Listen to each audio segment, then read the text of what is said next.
우리나라 대표적인 고전 소설하면 춘향전을 들 수가 있습니다. 홍길동전, 장화홍련전 많은 소설이 있지만 춘향전은 고대로부터 지금까지 수많은 사람들의 마음에 깊은 감동을 주는 그런 소설이죠. 춘향이 온갖 고난과 유혹을 참고 절개를 지키면서 언젠가는 장원 급제에서 돌아올 자기의 신랑 이몽룡을 기다리다가 마침내 그 모든 기다림 앞에 성춘향 앞에 이몽룡이 장원 급제에서 돌아오는 그런 춘향의 아름다운 절개와 기다림 때문에 그 소설은 빛을 발하고 있는 것입니다. 요즘 사람들은 춘향전에 대한 그런 춘향의 그런 아름다운 절개와 기다림을 이야기하면 많은 사람들이 픽 웃죠. 요즘 그런 사람이 어디 있어? 그렇게 말합니다. 왜냐하면 우리 시대는 너무나도 초스피드 모든 것이 빠른 것이 미덕이 되어지는 그런 세상 속에서 급하게 변하면서 기다리지 못하는 그런 어려운 상황에 처해져 있어요. 우리가 여러분도 경험했지만 외국에 나가면 외국 사람들은 한국 사람들을 보면 Are you Korean? 물어보고 거기 끄떡끄떡 하면요 빨리빨리 그래요. 그 사람들은 한국어를 배운 적이 없는데 빨리빨리라는 말을 알고 있어요. 왜냐하면 식당에서 빨리빨리 해주라, 또 어디 가서 빨리빨리, 그러니까 한국 사람들은 저 빨리빨리가 아주 특징이구나, 성질이 급하구나, 이걸 아는 거예요. 우리는 빨리빨리 조급증에 걸려있는 그런 사람들입니다. 실제로 한국인은 조사를 해봤더니 교통신호가 파란색으로 바뀌고 1초도 아니에요. 여러분 1초라는 시간이 짧은 시간 같지만 뒤에서 기다리는 사람은 긴 시간입니다. 0.5초 안에 차가 출발하면요 어떤 사람은 뒤에서 막 빵빵 하고 크랙션 올린다. 컴퓨터 화면이 3초 안에 내가 클릭을 했는데 안 바뀌면요 짜증을 내요. 매표소에서 큰 돈 주고 잔돈 거슬러 받는 시간이 30초가 넘으면 아니 뭐 하냐고 그러면서 이제 짜증을 냅니다. 엘리베이터를 기다리는데 한 3분 정도 기다리면요 이게 고장난 게 아니냐고 막 보면서 또 짜증을 내요. 택시를 타려고 하는데 택시 하는데 막 지나가고 5분이 넘으면요 다른 방법을 선택하는 거예요. 걸어서 가든지 버스를 타든지. 한국 사람들은 그렇게 기다리지 못하고 조급증에 걸려 있다는 거예요.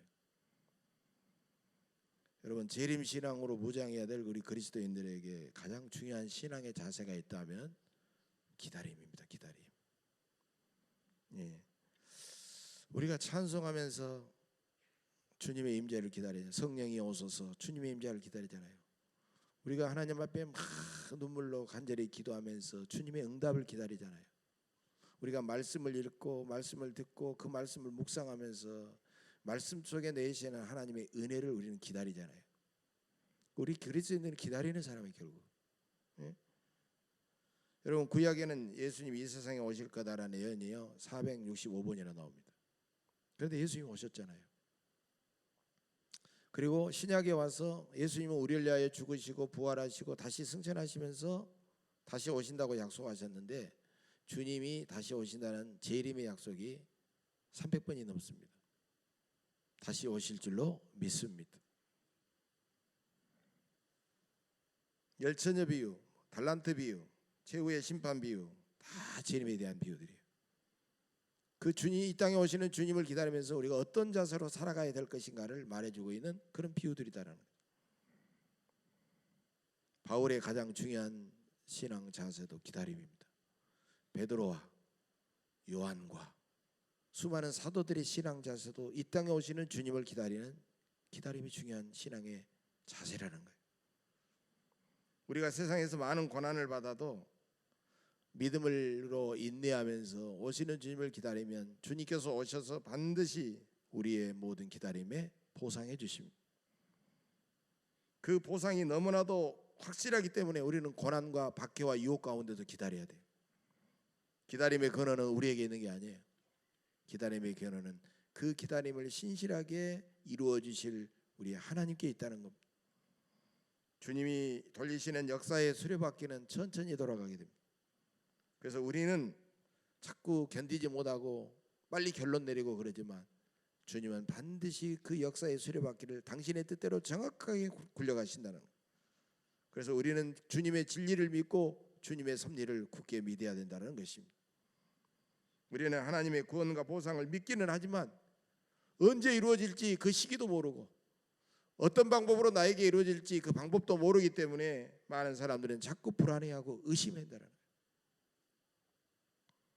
그러나 여러분, 하나님은 신실하면서도 전능하신 분이신 줄로 믿습니다. 오히려 하나님께서 우리를 기다려 주시는 것이 우리에게 은혜가 되는 거예요. 우리가 못 기다리는 것이 아니라 부족한 우리들에게 하나님이 보시고 기다려 주시는 것이 하나의 은혜다라는 거예요. 여러분, 하나님께서 당장 오늘 우리의 모습을 보고 우리의 죄를 심판해 버린다면 이 땅에 누가 하나님 앞에 설 수가 있겠어요? 살아남을 사람이 없는 거예요. 우리는. 그래서 우리가 주님 앞에 더 거룩해지고 정결하게 살아갈 수 있도록 하나님은 우리를 계속 참고 기다려 주신다는 거예요. 그래서 기다려 주시는 것은 우리가 답답할 문제가 아니라 오히려 우리 앞에 하나님이 주시는 은혜의 방법이라는 거예요. 누가복음 13장을 보면 이 3년이나 가수원에서 무화과 나무를 갖고 왔는데 열매가 없어요. 그러면 빨리 과수나무를 심어가지고 열매가 열려야 팔아서 돈을 벌 텐데 열매가 없으면 어떻게 됩니까? 빨리 찍어버리고 다른 나무를 심어야죠. 그래서 3년이나 열매가 없는 그 무화과 나무를 보고 내가 저 나무를 찍어버려야 되겠다. 땅만 버린다. 그러니까 농부를 3년 동안 열심히 갖고 온 농부는 이렇게 주인에게 말합니다. 주인이여, 금년에도 그대로 두소서. 내가 열심히 갖고 열매를 열면 좋거니와 그렇지 않으면 찍어버리소서. 여러분, 우리를 향하여 참고 기다려주시는 하나님의 은혜가 있기에 우리는 살아남고 있고 우리는 하나님 앞에 더 거룩하고 온전하게 되어지는 거예요. 우리는 한국 민족과 한국 교회를 위해서도 이렇게 하나님 앞에 기도해야 됩니다. 주님, 우리 민족을 불쌍히 여겨 주옵소서. 조금만 더 기다려 주옵소서. 주님, 한국 교회가 사람들에게 조롱을 받고 비난을 받고 어려움을 당하지만 이 한국 교회의 촛대를 옮기지 마옵소서. 하나님, 한국 교회 안에 성령을 거둬가지 마옵소서. 한국 교회가 정결한 신부의 모습으로 주님 앞에 서도록 조금 더 기다려 주옵소서. 우리 예원교회가 하나님 앞에 설 생각을 하니까 저는 너무나도 부끄럽습니다. 하나님, 우리는 예수님이 원하는 교회라는 이름으로 예원교회로 이름을 지었는데 과연 우리는 예수님 앞에 원하는 그 모습으로 설 수 있는지 너무나도 부끄럽습니다. 우리는 지금 너무나도 연약하고 부족합니다. 우리가 더 열심히 우리 교회를 섬기겠습니다. 주님, 조금만 더 참아주시고 기다려 주옵소서. 이것이 바로 우리 교회를 위한 기도해야 됩니다. 저는 저를 위해서도 이렇게 기도합니다. 저는 주님께서 원하신 좋은 목사가 여전히 되지를 못했습니다. 주님 앞에 더 열심히 기도하고 열심히 땀 흘려 성도 한 사람 한 사람을 사랑하면서 열심히 목회하겠습니다. 주님, 더 기다려 주옵소서. 여러분, 우리는 주님께서 참고 기다려주신 그 은혜를 우리가 조급해하지 아니하고 오히려 감사하면서 우리는 하나님이 원하는 수준까지 달라져야 될 줄로 믿습니다. 이런 말이 있습니다. 축복은 고통과 슬픔의 보자기에 싸서 주신다라는 말이 있어요. 축복은 슬픔과 고통과 슬픔이라는 보자기에 싸가지고 주신다는 거예요. 그러나 많은 사람들이 참고 기다리지 못하기 때문에 주님이 주시는 축복을 누리지 못하는 거예요. 요셉, 그가 죄를 지어서 애굽에 끌려갔습니까? 온갖 모함을 당하고 어려움을 당하고 그래서 결국 감옥에까지 들어갔습니다. 그러나 요셉은 한마디도 원망한 적이 없어요. 성경에 보세요. 요셉이 원망했다는 말이 있는지, 요셉이 의심했다는 말이 있는지. 그는 묵묵히 꾹 참고 하나님의 때를 기다렸기 때문에 14년 후에 자기 동족과 애굽과 온 열방을 구원하는 위대한 사람이 되었던 것입니다. 이스라엘 백성은 광야에서 40년 동안을 기다리지를 못했습니다. 맨날 원망하고 불평하고 넘어지고 그래서 대부분 하나님의 심판을 받고 대부분 광야에서 다 죽고 오직 여호수아와 갈렙 이 두 사람과 출애굽 제2세대들만 가나안 땅에 들어갈 수 있었던 것입니다. 다윗 왕은 왕으로 사무엘에게 기름을 부음을 받고도 끊임없이 사울 왕에게 미움을 받고 쫓겨다니고 도망다니다가 그런 불평하고 원망할 만도 한데 그런 참고 기다렸기 때문에 마침내 7년 후에 이스라엘의 통합왕이 될 수 있었던 것입니다. 성탄절 신앙의 중요한 본질도 있다면 기다림입니다. 그래서 우리는 성탄절 끝에 대림절의 열매로 성탄절이 오는 거예요. 우리는 그 기다림은 고통과 고난의 시기이기 때문에 대림절은 축제의 절기가 아니에요. 고난의 절기. 보라색을 씁니다, 여러분. 왜 보라색이에요? 참고 기다리고 인내하고 견뎌내는 사람이 고난 가운데서도 마침내 마지막 기다림의 절정체인 예수님을 만나게 된다는 것이, 하나님의 약속은 참고 견디고 기다리는 사람에게 이루어지는 것입니다. 인생은 결과보다도 견디고 기다리는 그 과정 속에서 경험하게 됩니다. 참된 행복은 삶의 과정에서 맛보는 것입니다. 꼭 잡는 게 매라는 것은 결과지상주의. 결과지상주의를 추앙하는 사람들은 어떻게 되든지 우리는 꼭만 잡으면 된다는 식으로 불이한 수단과 불이한 방법을 합리화하면서 결과를 자랑하고 결과를 가지고 사람들 앞에 의시되고 있는 거예요. 그것은 그 사람을 파멸에 이르게 불행에 만들어가는 사탄의 고급 계략인 것을 우리는 알아야 됩니다. 공부도 그렇습니다. 마지막에 박사학위를 받아서 사람들에게 박수를 받고 영광스러운 것이 되는 것보다도 박사의 꿈을 품고 밤잠 못 자고 열심히 공부하고 노력하는 과정 속에서 많은 사람들이 보람과 행복을 느끼는 것입니다. 자식들도 다 키워서 잘 돼가지고 부모한테 와가지고 용돈 주고 옷 사드리고 고기 반찬 해드리면서 효도하는 것보다는 그 아이를 키우면서 내가 수많은 행복을 경험하는 것입니다.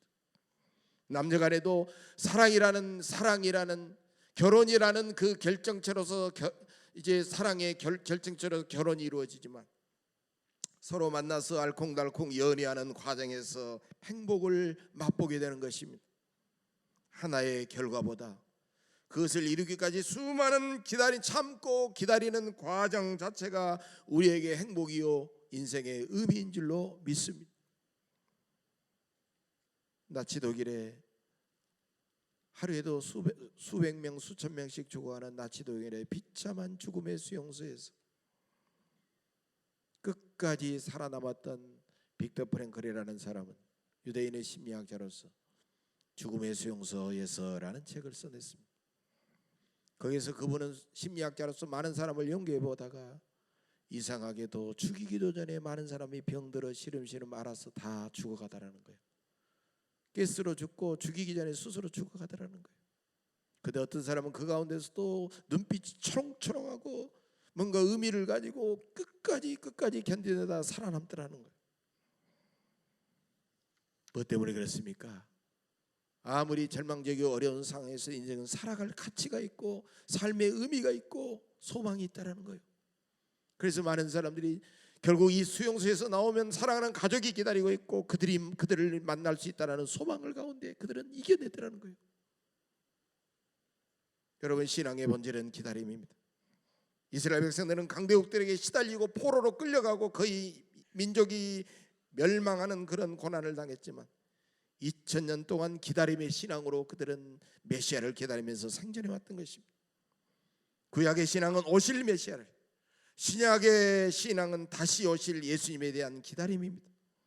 그래서 초대교회 성도들은 아무리 박해받은 가운데서도 카타콤이라는 지하 묘지에서 그들은 예배를 드리고 나오면서도 만날 때마다 마라나타 마라나타, 예수님이 이제 곧 오십니다. 서로 뜨겁게 포옹하고 마라나타 하고 헤어지고 또 만나서 마라나타 하고 인사하고 예배드리고 헤어지고 계속 그 생활을 했던 것입니다. 서로 소망을 잃지 않도록 격려했던 것입니다. 불의한 시대에 재림신앙이 약해지면서 현실에 물들어가 버리지만 경건한 시대에는 재림신앙이 강렬하면서 불의한 시대에는 타락한 많은 사람들이 세상의 것들에 붙들려 가지고 현실에 매여서 살아가기 급급하지만 경건한 사람들은 저 천국을 사랑하며 사모하면서 이 땅에 오실 주님을 재림하면서 그들은 용기 있게 담대하게 살아가는 것입니다. 하나님은 기대하며 기도하는 사람들의 기다림에 반드시 응답해 주십니다.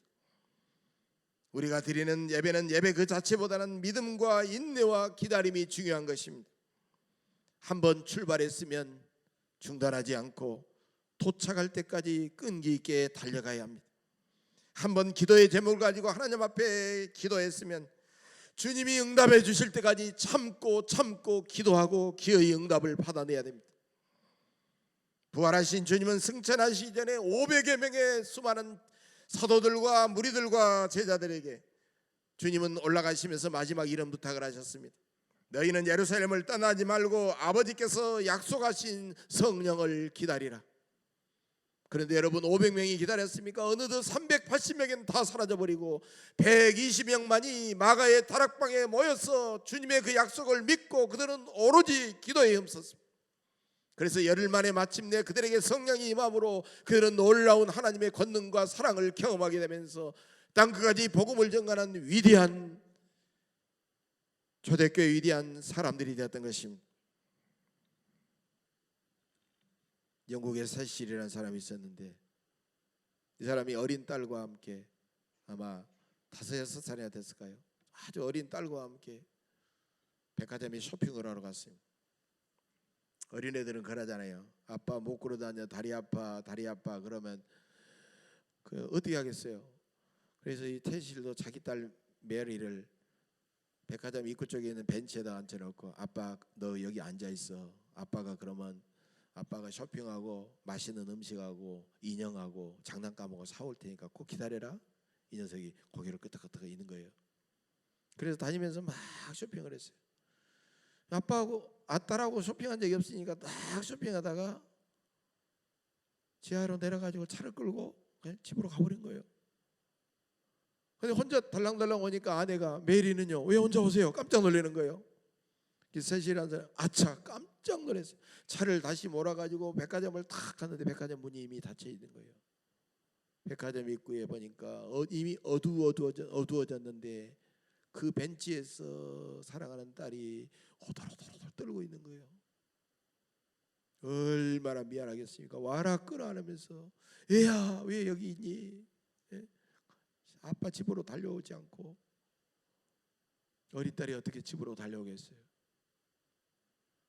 아빠가 여기서 기다리라겠잖아. 아빠가 여기서 기다리라겠잖아. 그래서 아빠가 왔잖아. 그래 내가 왔어. 너무너무 미안하고. 여러분, 만약에 이 메리라는 딸이 아빠하고 막 울면서 여기저기 다니고 막 울면서 다녔으면 찾을 수 있겠어요? 내 힘으로 아빠를 찾겠다고 했으면 찾겠어요? 아빠는 반드시 오신다라고 믿고 그 자리에 있었기 때문에 아빠가 왔고 만날 수가 있었다는 거예요. 여러분, 우리가 여행 가서도 마찬가지입니다. 패키지 여행 같은 거 가지고 일행을 잃어버리면요 그 자리에 있어야 돼요. 일행을 찾겠다고 돌아다니면 못 찾는 거예요. 왜? 떠나온 자리는 알잖아요. 지혜입니다, 지혜. 여러분, 인생의 그 절박한 상황에서 내 삶이 다 끝났다고 낙심하고 절망해버리고 울고 불고 하지만 다시 오시겠다고 하신 주님의 약속을 믿고 우리가 묵묵히 최선을 다해 살아가면 하나님은 반드시 오셔서 보상해 주시고 우리의 기도에 응답해 주실 줄로 믿습니다. 오늘 본문을 보면 아기 예수님을 만난 시몬이라는 노인에 대한 이야기입니다. 보통 아기가 태어나면 8일 만에 할례를 받게 되고 성전에서 정결 예식을 거행하게 됩니다. 아기 예수님도 마리아와 요셉과 함께 성전에 올라가서 할례를 받고 정결 예식을 거행하는데 시몬이라는 사람이 갑자기 다가오더니 마리아로부터 아기 예수님을 이렇게 품에 한번 안자고 해서 안더니 아기 예수를 품에 안고 눈물로 하나님 앞에 이렇게 기도합니다. 하나님, 이제는 말씀하신 대로 종을 평안히 놓아주시는도다. 내 눈이 주의 구원을 보았사오니 이는 만민 앞에 예비하신 것이요 이방을 비추는 빛이요 주의 백성 이스라엘의 영광이니이다. 여러분, 여기서 주의 구원이라는 말은 예수라는 이름을 의미하는 거예요. 예수는 그가 자기 백성을 죄에서 구원할 자라는 뜻입니다. 이 말은, 이 내용은 어떤 내용입니까? 하나님, 우리가 그렇게도 기다리던 메시아를 저에게 직접 보게 하시다니, 하나님, 이제는 제가 죽어도 여한이 없습니다. 시몬은 점점 타락해가고 많은 사람들이 메시아를 기다리는 신앙이 희박해져가는 그 세상 사람들 가운데 주의 백성을 위해서 안타깝게 눈물로 기도하고 있었습니다. 하나님, 빨리 메시아를 보내주옵소서. 하나님, 주의 백성들을 위로해 주시고 주의 백성들을 절망 가운데 구원해 주옵소서. 그때 성령께서 시몬에게 이렇게 말씀하셨습니다. 너는 주의 그리스도를 보기 전에는 죽지 않을 것이다. 오 하나님, 감사합니다. 내가 기도하고 세상을 떠날지라도 내 이후에라도 보내주시면 되는데 성전에 주의 그리스도를 내가 보기 전에는 죽지 않게 하시다니 하나님 감사합니다. 오랜 시간이 지나서 이제 시몬은 백발이 되었습니다. 하나님이 언제 부르실지 모르는 그런 상황입니다. 하나님, 저에게 주의 그리스도를 보기 전에는 죽지 않는다고 하셨으니 과연 제가 주의 그리스도를 보겠습니까? 여전히 메시아를 기다리면서 성전에서 주님 앞에 눈물로 기도하는 가운데 성령의 음성이 들려오게 되었습니다. 사랑하는 종아, 너의 눈을 뜨라. 지금 저기에 들어오는 저 아기가 있지 않느냐? 저 아기가 바로 메시아니라. 그래서 시몬은 마리아에게 다가가서 아기 예수님을 품에 안고 메시아를 감는 감동을 눈물로 하나님 앞에 기도하면서 이런 찬양을 드렸던 것입니다. 사랑하는 여러분, 예수님을 만났다고 부귀영화를 누리지는 않습니다. 그저 예수님을 내가 만났다는 그 사실 자체가 너무나도 감동적입니다. 바로 이것이 인생의 참된 행복인 것입니다. 나는 예수님을 만났노라. 나는 기다리던 예수님을 내가 직접 경험했노라. 내가 그렇게 주님의 응답을 구했는데 하나님이 나에게 오셔서 내 기도에 응답해 주셨노라. 바로 여러분, 이것이 그리스도인의 행복이 아니겠습니까? 여러분, 예수님을 만난 행복은 무엇입니까? 여러분은 무엇 때문에 성탄절을 기다리십니까? 여러분은 예수님 한 분으로만 만족하고 예수님 한 분으로만 내가 웃고 울고 웃을 수가 있습니까? 예수님이 영으로 내 곁에 계시기만 하더라도 나는 내 가진 모든 것을 기꺼이 포기할 수 있습니까? 세상 부귀영화를 가졌어도 예수님 없는 사람은 실패한 사람이고 불행한 사람일 수밖에 없다는 것입니다.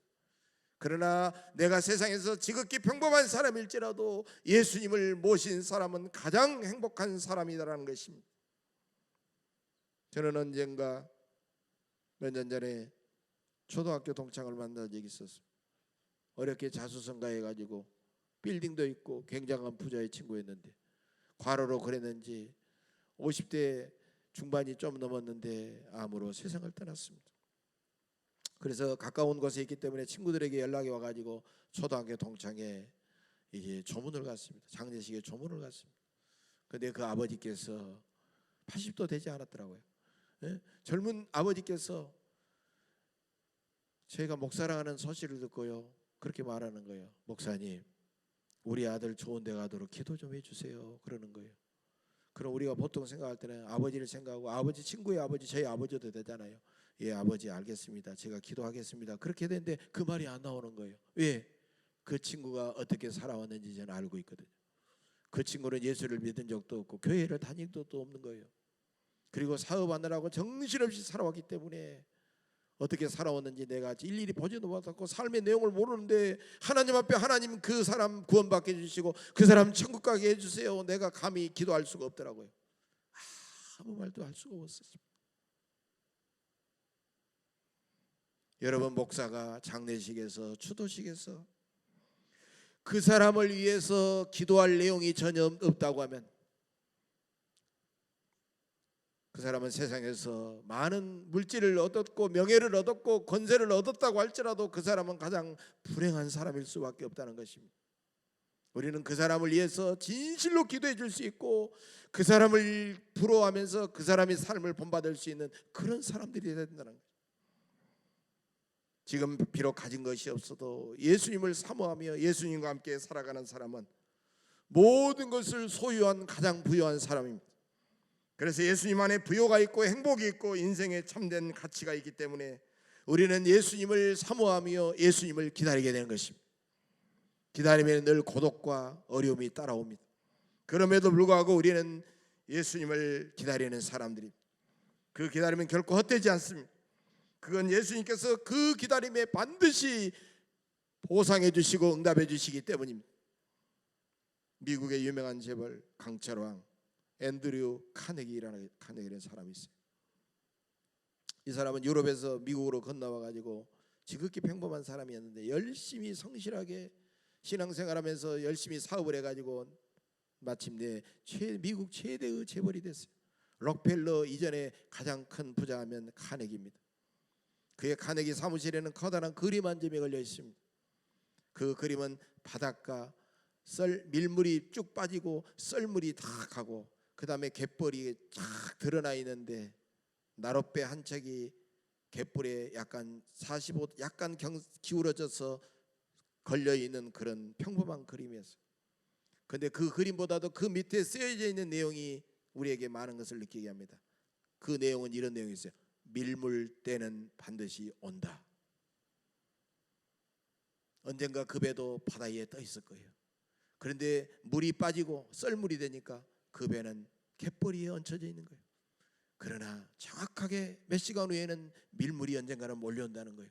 밀물이 몰려오면 그 배는 뜨게 될 것이고 원하는 방향으로 나가게 될 것입니다. 카네기는 젊은 시절에 세일즈맨으로 일하다가 어떤 할아버지 집에 들어가게 됐습니다. 그런데 그 그림이 걸려 있는 거예요. 그래서 할아버지, 저 그림을 저에게 주실 수가 있겠습니까? 안 되지, 내가 가장 아끼는 그림이네. 너무너무 그림에서 많은 감동이 있어요. 내가 그림을 갖고 싶어요. 할아버지, 나중에 제가 돈을 많이 벌어서 이 그림을 제가 사고 싶은데 파실 수 있으세요? 안 되지, 내가 죽는 날까지는 아끼는 그림이니까 팔 수가 없네. 어떻게 할까? 할아버지, 그러면 어떻게 하면 저 그림을 내 것으로 만들 수 있을까요? 자네는 계속해서 기다렸다가 내가 나중에 죽으면 자네가 저 그림을 가져가게. 그럼 할아버지 저와 약속하세요? 약속하지. 그래가지고 그 할아버지가 세상을 떠나니까 그 그림을 가지고 자기 사무실에다 걸려놓은 겁니다. 그리고 드나드는 사람들, 회사의 직원들이 그 그림을 보는 거예요. 언젠가는 밀물때가 온다. 이것이 카네기의 생활 신조요, 그의 회사의 경영 신조가 되었습니다. 지금 여러분의 가정과 사업이 갯벌의 나룻배처럼 지금 얹혀져서 힘들고 어려우십니까? 그러나 밀물때가 되면 나룻배를 뜨게 하는 그 물은 반드시 몰려오게 될 줄로 믿습니다. 성령의 밀물이 내 삶에 몰려오고 주님께서 나를 만나주시고 주님께서 나라의 어려운 사정을 살펴주시고 나에게 능력을 주시고 지혜를 부어주시면 내 인생의 나룻배는 어느덧 축복의 바다 위로 둥실둥실 떠오르게 될 줄로 믿습니다. 사랑하는 교회 여러분, 나를 구원하시기에 이 땅에 오시는 우리 주님을 간절히 우리는 기다려야 됩니다. 불의한 세상을 반드시 하나님은 심판하시지만 의롭고 선하게 사는 우리는 위로하시고 구원하시기 때문에 그 구원하실 주님을 우리는 간절히 기다려야 됩니다. 대단히 힘든 상황에서도 기도의 끈을 놓치지 않고 눈물로 간절하게 기도하는 사람에게 주님은 어디서 우리의 어려운 형편을 해결해 주시고 응답해 주실 줄로 믿습니다. 우리 주님을 간절히 기다리는 여러분 속에 기쁨과 평강과 영광이 늘 함께 하시기를 주의 이름으로 간절히 축복합니다. 기도하겠습니다. 걸어가시는 아버지 하나님, 우리를 향하여 길이 참고 기다리시는 하나님의 은혜에 감사를 드립니다. 늘 조급하고 쉽게 낙심하고 절망해버린 저희들을 주님 용서하옵소서. 불의하고 혼란스러운 역사 속에서 사랑과 생명과 구원의 빛으로 오시는 주님을 간절히 기다리는 대림절, 이 대림절에 기다림의 신앙으로 충만해지게 하옵소서. 주님을 기다리는 순결한 기다림 때문에 절망하지 않고 늘 기쁨과 소망으로 오히려 이웃들을 사랑하며 주의 몸된 교회를 충실하게 섬기며 아름답게 살아가게 하옵소서. 우리의 기다림과 믿음 속에 잉태하셔서 우리에게 구원의 실체로 이 땅에 오신 우리 주 예수 그리스도의 이름으로 감사하며 기도하옵나이다. 아멘.